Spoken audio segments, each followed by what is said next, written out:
stated, and the defendant stated, I got her a ring, therefore I can do whatever I want to her. I got her a ring, so he can do whatever he wants. And I've got your bond, so I can do whatever I want. And I'm ordering you now as a condition of your bond not to consume alcohol, illegal drugs, or unprescribed controlled medication, and not to have contact with this person. Do you understand? I'm now issuing.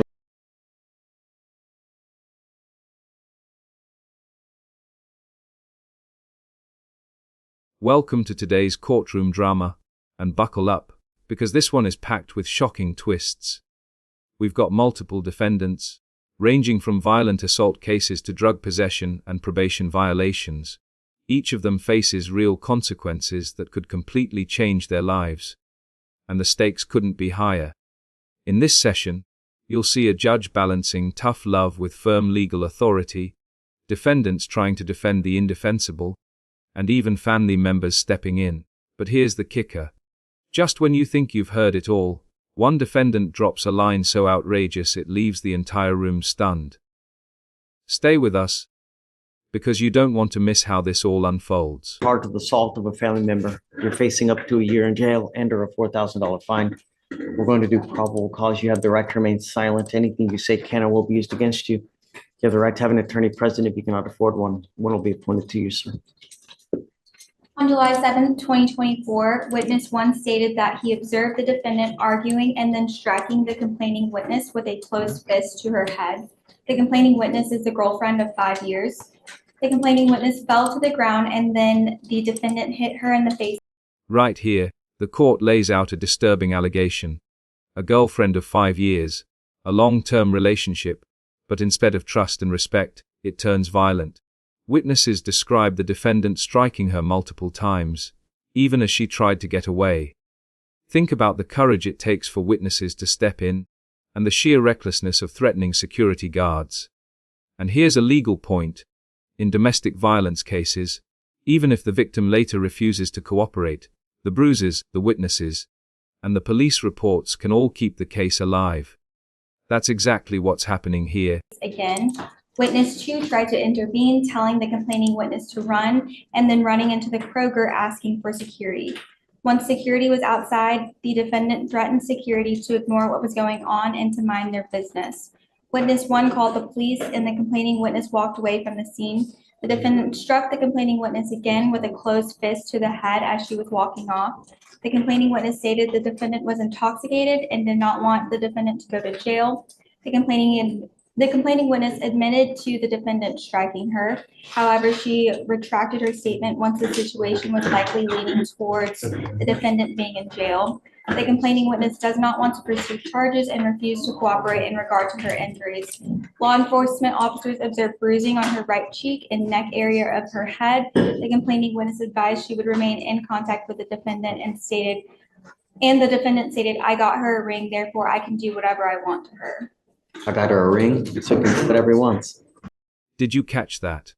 I got her a ring, therefore I can do whatever I want to her. That's not just arrogant. It's chilling. Marriage, love, or engagement doesn't give anyone ownership over another person. In fact, statements like this can be devastating in court because they reveal mindset and intent. Judges listen carefully to these words. To an audience, it sounds like justification for abuse, and in the eyes of the law, that can make things much worse. Viewers, let me ask you, what would you do if you heard someone make this kind of claim in real life? And I've got your bond, so I can do whatever I want. And I'm ordering you now as a condition of your bond not to consume alcohol, illegal drugs, or unprescribed controlled medication, and not to have contact with this person. Do you understand? I'm now issuing what's called a magistrate's order for emergency protection that identifies Lindsay and Edmund as a protected individual. You cannot commit family violence or an assault against this person. This is where the judge steps in with what's called a magistrate's order of emergency protection. Think of it as a legal shield. It restricts the defendant from going near the victim, from making threats, and from possessing weapons. Break it, and you're not just in trouble. You're looking at new criminal charges stacked on top of the old ones. Protective orders like these are critical because in many domestic violence cases, victims are pressured into silence. The law steps in to protect them, even when they can't or won't protect themselves. Commit and act in furtherance of an offense under section 42.072 of the Texas Penal Code, which is the stalking statute. Threaten, harass, use another person to communicate a threat or harassing behavior. You can do none of this. No weapons or no going within 200 feet of where she lives or where she works. You understand? You violate these conditions, the state can and will file a violation of a protective order against you. As it stands now, Mr. Aris Mendez, no alcohol, no dope, and no contact. Otherwise, I'm going to put you in jail and I'm going to make your bond sky high. Do you understand me, sir? And there it is, the judge dropping the hammer. A ski-high bond isn't just a figure of speech. It means the defendant would need to come up with a massive amount of money just to stay out of jail before trial. Bonds are designed to ensure defendants show up to court. But when someone repeatedly shows violence or disregard for the law, judges raise the price tag sky high. It's a legal way of saying, if you can't follow my orders, you're not walking free. Honestly, do you think a bond increase really changes behavior? Or is jail inevitable at this point? Do you have any prior criminal history? The bond is set high for someone who, that's why, please, if you can run an NCIC, because the bond is higher than what normally would have, someone would have with no criminal history. We can't speak on the bond decision, Your Honor, but with regards to this No, history. nothing? Okay. How old are you, sir? What do you do for a living? Select that work at a warehouse. How much money do you make a month? Who do you live with? Did you graduate from high school? Now we're going to start working on that. This is an unusual but fascinating turn. The judge isn't just talking about crime, he's talking about education. Notice how he connects the defendant's lack of a diploma with the life path that landed him here. Judges sometimes use this approach, especially with young or first-time offenders, as a mix of discipline and mentorship. But here's the irony. While facing jail, this defendant is now being ordered to go back and work on a GED. It's almost like two paths are being laid out: education and a second chance, or continued crime and prison time. I will give you a lawyer today. You have 2 weeks to figure out how we're going to get started to work on getting your high school diploma. You must get online, start researching how to get your GED. I want you to do that. You come back in 2 weeks. If you've done nothing, life for you is not going to go well with me. Do you get my drift? You have 2 weeks to start researching how to get your GED, get your high school diploma. You cannot walk around life without, at the minimum, having a high school diploma. You and I are going to work on that together. And if you don't, I will put you over my knee like a little child and I'm going to spank you with a ton of jail time. Do you understand? Yeah.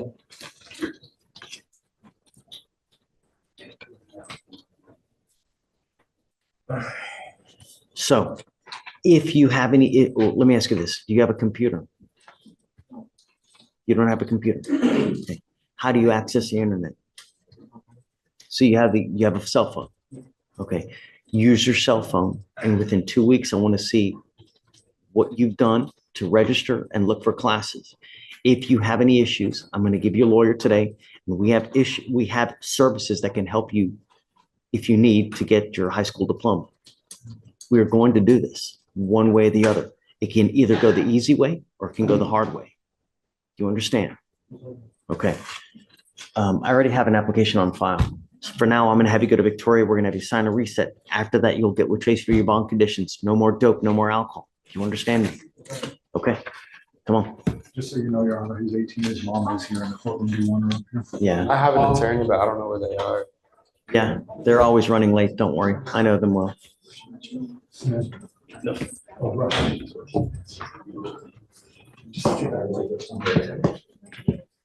Good morning, Mom. Thank you for coming. You are, is it Lonan? Yes, sir. Lonan? Mr. Russing, you're charged with possession of a controlled substance. You're facing up to a year in jail and or a $4,000 fine. We're going to do probable cause. You have the right to remain silent. Anything you say can or will be used against you. You have the right to have an attorney present during any questions and interviews with the state of Texas. If you cannot afford a lawyer will be appointed to represent you, sir. On July 7th, 2024, officers were dispatched to an address regarding a suspicious vehicle and observed the vehicle stationary at a dead-end street. Officers asked the defendant what he was doing, and he said chilling and hanging out. Officers smelled a strong odor of burned marijuana emanating from the vehicle. Officers conducted a pat-down and located a THC pen in the defendant's pocket and a glass cylinder-shaped bottle with 5 white square pills that were Xanax. The defendant did not have a prescription bottle or prescription on him. It was 16 grams of Xanax. So did they find a bunch of weed too, or any kind of weed, or? No weed. Mr. Rushing, I'm going to find that there's probable cause to go forward with your case. I'm ordering you now as a condition of your bond not to consume alcohol or illegal drugs. And I'm going to randomly test you. If I find that you're consuming alcohol or dope, guess what happens? Right. Very good. Mom, I'm in your hands. Anything else you want me to do? So we're going to orientate, no, that's, Okay. is this just like probation? Well, I'll let your lawyer handle what's going to happen as far as, I know, they're always running late. Don't worry about it. My only concern is I want to make sure that he's not using while he's out. I have a test at home that I'm gonna administer, and I'm gonna start doing that right now. Don't worry about it. I have a better test. And I'm telling you now, Mr. Rushing, Here comes one of the most human moments in the courtroom. A mother stepping in. While the judge threatens official drug testing, Mom is already testing her son at home. It shows how family often becomes part of the justice process. But here's the tough question.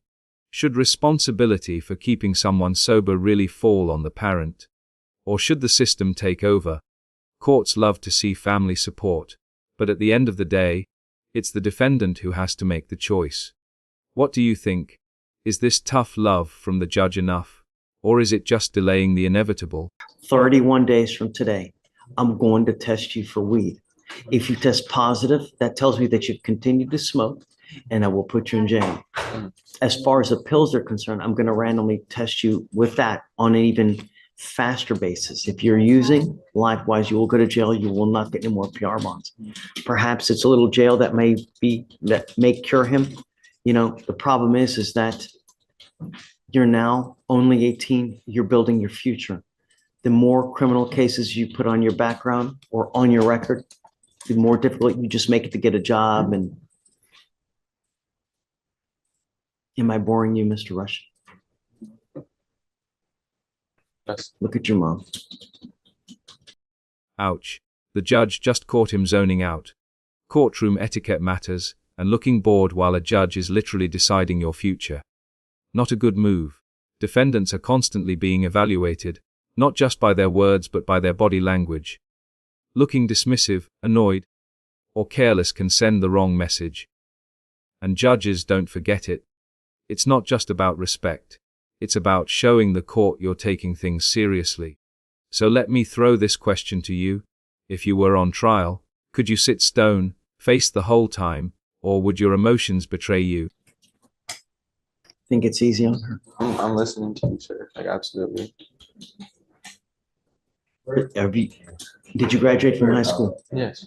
What are you doing now? I work at Happy's Cafe. It's like a restaurant. And yes, you have age orientation today. Yeah, I have college orientation as well. Where are you going to college? Going to UH, University of Houston. I graduated from there. It's a great school. The more you put into it, the better you're going to get, like anything in life. Okay. So if you find that he's become a problem to you, just come back, talk to me, and I'll straighten him out for you. Anything you need, really. You know, the problem is 18-year-olds, they act like they can rule the world. They know everything, but yet. So be careful. Don't pick up any new cases. Does he have a license? Okay. He has insurance, I suppose. Okay. I will waive your appearance so he doesn't have to mindlessly come back to court, but you just have to stay in touch with the lawyer, and then they'll tell you if and when you have to come back. For now, I'm going to have him sign a reset with Victoria. He's going to meet with Tracy for his bond conditions, and then we'll just have you waiting back for your lawyer. Okay? Yes, ma'am. Please. Mr. Smith, you're now charged with assault, bodily injury. You're facing up to a year in jail and or a $4,000 fine. We're going to do probable cause. You have the right to remain silent. Anything you say can or will be used against you. You have the right to have an attorney present. If you cannot afford one, one will be appointed to you, sir. On July 8th, 2024, the security manager at SATF advised that there was an altercation between two residents. The complaining witness advised that on July 1st, 2024, he was involved in a physical altercation with the defendant. The complaining witness said he was going down a hallway on his way to get a counselor's name for his own records, and as he was talking to the counselor, the defendant walked by and stated, "I would have him hit by now," to the counselor. The defendant struck the complaining witness in his left cheek with an open palm. The complaining witness felt pain and exited the altercation without retaliating. On July 6, 2024, the complaining witness threw iced coffee on the defendant due to an earlier assault. On July 8, 2024, while the complaining witness was sleeping, the defendant entered the dormitory and struck the complaining witness with closed fist on his face and back. And just when you thought this case was cooling down, it escalates again. This time not out on the streets, but inside a treatment facility. Think about that for a second. A place designed for rehabilitation, turning into a boxing ring. The defendant isn't just accused of one altercation, but multiple incidents, including throwing punches while someone was sleeping. Judges take these cases seriously because treatment facilities are supposed to be safe zones. Violence here signals a bigger issue, not just a lack of control, but an unwillingness to change. At this point, probation isn't looking likely. And the complaining witness felt pain. The defendant admitted to the July 1st, 2024 strike and said that it was hot coffee on July 6, 2024, and said on July 8th, the complaining witness was present and awake and had been taunting him throughout the day. Mr. Smith, I'm going to find that there's probable cause to go forward with your case. We took you into custody because you have a felony warrant. You're on probation for a 4 to 200 second-degree felony, and now they've issued a warrant. You're at no bond. So why is that? I was at the treatment facility. Oh, go ahead, finish. I'm sorry. it's okay. I was at the treatment facility, and the roles were turned. He threw hot coffee in my face, and of course I reacted. So Let you guys get down to that at a later time. I don't know. We will get all the evidence, and the evidence is going to point to whose story is correct because there's always two sides. I just don't know, and it's too early to find out. I wanted to let you know why we're taking you into custody because you're on felony probation. You've now picked up this case. They've issued a warrant, and you're at no bond on that case now. why is it no bond? I was at the treatment facility. It was mutual combat. Somebody hit you, you hit them back, and it's mutual combat. I know that you're saying that, but how do I know if that? The old mutual combat defense, basically saying, I hit me first, so I hit back. While it might sound reasonable in everyday arguments in court, it doesn't work that easily. Unless both parties agreed to a fair fight, which almost never happens, the law still calls it assault. Judges want to know who escalated it, who retaliated, and was there a real threat to safety. Claiming mutual combat usually raises more questions than answers. And here's the key. The defendant is already on probation. That changes the stakes completely. Even a small fight can now send him straight to prison. That's right. I don't know. I wasn't there. We got to figure out what happened, really. But I don't know. At this point, regardless, you've picked up a new case. And the other problem is there's only so many treatment facilities we have. I'm now barring you from going back to this treatment facility. I don't want you to accidentally run into this person. This is where the gavel comes down hardest. The judge bars him from returning to the treatment center. Why? Because the facility was supposed to be about recovery, not continued violence. And here's the sad reality. Resources like these are limited, and if you abuse the opportunity, someone else takes your spot. The court can't risk sending him back into the same environment with the same victim. Instead, his future now lies in the hands of a felony court, where punishments are harsher and chances for leniency shrink. For many defendants, this is the point of no return. Are you going to bar me? Yes. I'm doing excellent at that thing. That just because the guy keep harassing Certainly me. not. You can call the people up there. They'll tell you. Kelly Doyle will tell you. I'm doing what I have I to know do. Kelly well. Please call her. She'll tell you. Kelly Doyle will tell you that she want me back there. Okay. For now, I'm ordering you now not to have any contact with the complaining witness, How long? not to be in possession of weapons. The problem is that if this person is still over there, I don't want you to accidentally bump into them. So regardless, it's the felony court that's going to send you to whichever facility that you're going to go to. I don't have any control over where you go to. I was gonna be done next month. The other kicker is this, is while this case is open anyways, you're not going to go to any facility until this case is over. So I will appoint you someone today. We'll figure out where we're going to go from here. And then at some point, we'll get you back into the facility. Or another equal. Kelly, can we talk to Kelly, please? But it's the felony court. I don't have any say over what the felony court does. It's the 228. You're in a good court, though. That's good news. So let's see. And there you have it. A whirlwind session inside the courtroom. From domestic violence charges and protective orders, to drug possession with a worried mother watching, to probation violations that could land someone back in prison. Each story highlights a simple truth: choices matter, and the law never forgets. Some defendants might walk away with second chances, while others dig themselves deeper into legal quicksand. What do you think? Which case shocked you the most today? Drop your thoughts in the comments below. And if you found this courtroom breakdown as gripping as we did, don't forget to like this video, share it with your friends, and hit that subscribe button for more jaw-dropping cases caught on camera.